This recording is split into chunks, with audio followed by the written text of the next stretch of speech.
Hey everyone, and welcome back. I am absolutely thrilled you're joining me for today's explainer because we are tackling something that literally affects every single decision you make, your own mind.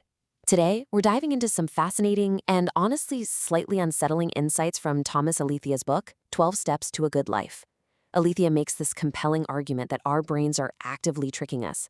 Every single day, we fall into these unconscious thinking errors. He calls them cognitive traps. And they completely distort our reality, they ruin our relationships, and they stall our personal growth. But hey, don't worry, we aren't just going to sit here and admire the problem. We're going to map out the exact frameworks you need to break out of these mental boxes. I really want to kick things off with this incredibly powerful quote from Philip K. Dick. Reality is that which, when you stop believing in it, doesn't go away. The big takeaway here is that our worldview, which is built on all these rules, beliefs, and expectations we've absorbed since we were kids, it basically acts like a filter. It distorts what we think we need and what we actually see. But objective truth? Well, objective truth doesn't care about our filters one bit. A lot of our unhappiness stems from this massive misunderstanding of reality. We either crash into reality through our own poor choices, or reality forcefully crashes into our subjective little illusions. Either way, reality always wins. Think about this for a second.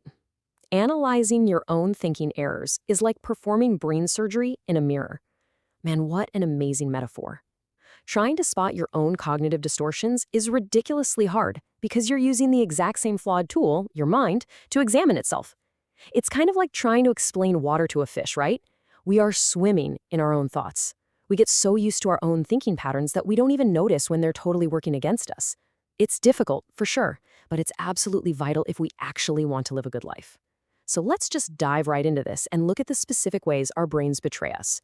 We're going to expose our first mental villain today, a trap that subtly but permanently skews our perception of reality. Okay, let's jump in. Trap 1, anchoring bias. So what exactly is anchoring bias? Well, this happens when your brain relies so heavily on the very first piece of information you encounter that it basically gets stuck there. That initial piece of data, the anchor, permanently skews your ability to make a rational judgment later on. Why does this happen? Because any new information you get is judged against that first anchor. It leads to what psychologists call insufficient adjustments. We literally just can't move our brains far enough away from that initial number or fact, which completely blinds us to the objective reality of a situation. Let's look at how this plays out in the real world.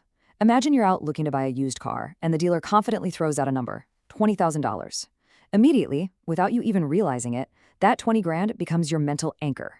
Now, let's say you push back and manage to negotiate the price down to $17,000. Your brain feels this massive surge of victory. You're thinking, no way, I just saved 3 grand.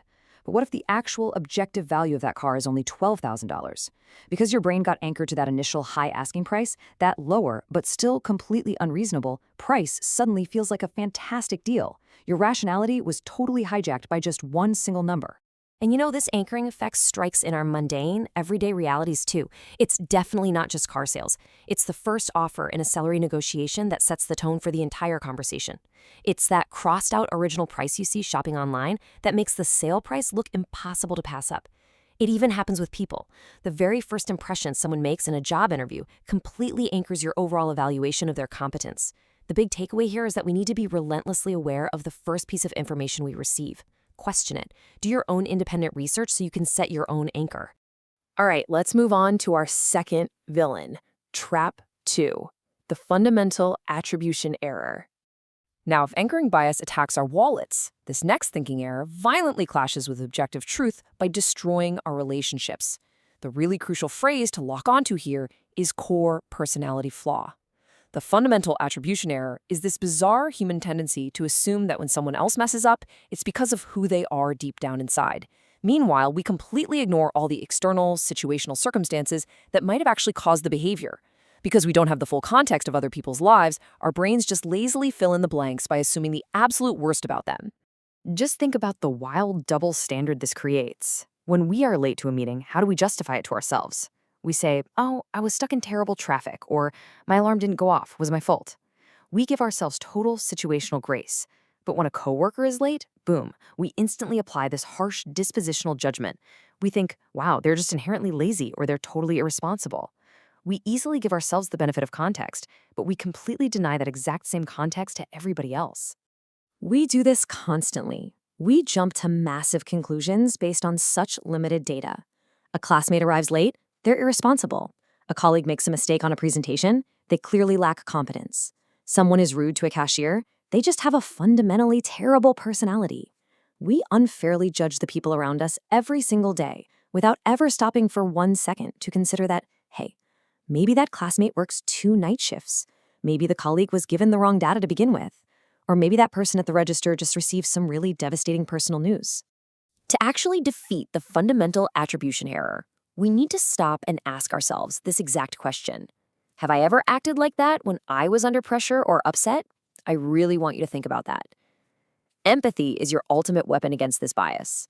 By actively looking for alternative explanations for someone else's behavior, and frankly, by remembering our own moments of weakness, we force our brains to stop defaulting to these harsh judgments. We actually start seeing people rather than just reacting to our distorted assumptions about them. So we know the traps are there, but how do we get out? Let's get into escaping the cognitive trap and combating bias with RADAR. Alethea gives us some highly specific cognitive reframing tools. And the first is this framework called RADAR. It's an acronym, and it's basically a tangible, step-by-step, thought-stopping technique. When you feel yourself spinning into a bias, the first thing you do is reflect. You literally just pause and examine your current emotional state. Next, you describe. You honestly acknowledge what's happening beneath the surface. Name that anxiety or that frustration or that sudden urge to judge someone. Finally, you respond. You consciously choose an action that moves you forward purposefully, rather than just reacting blindly. It's all about bringing awareness to the chaos inside your head before you make a biased decision. And that brings us to another brilliant method from the book, inversion. This one is simple, but a real game changer.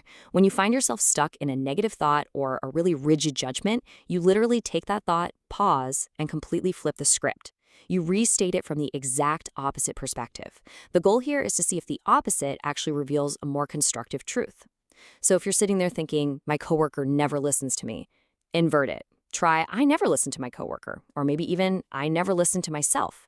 It forces you to detach from your automatic assumptions and shatters the illusion that your initial thought is the ultimate objective truth. To wrap up today's explainer, I want to leave you with one final, totally provocative question. It's a tool rooted in Socratic questioning. When you are clinging to a biased belief, a harsh judgment, or a painful assumption, ask yourself, who would you be without that thought? It's an incredibly empowering realization. You hold sheer absolute power over your own cognition. You really don't have to believe everything you think. By recognizing your biases like anchoring and the fundamental attribution error, applying tools like RADAR, and questioning your own certainties, you can finally step out of the cognitive trap and step into a much clearer, better life. Thank you so much for learning with me today, and I'll catch you on the next explainer.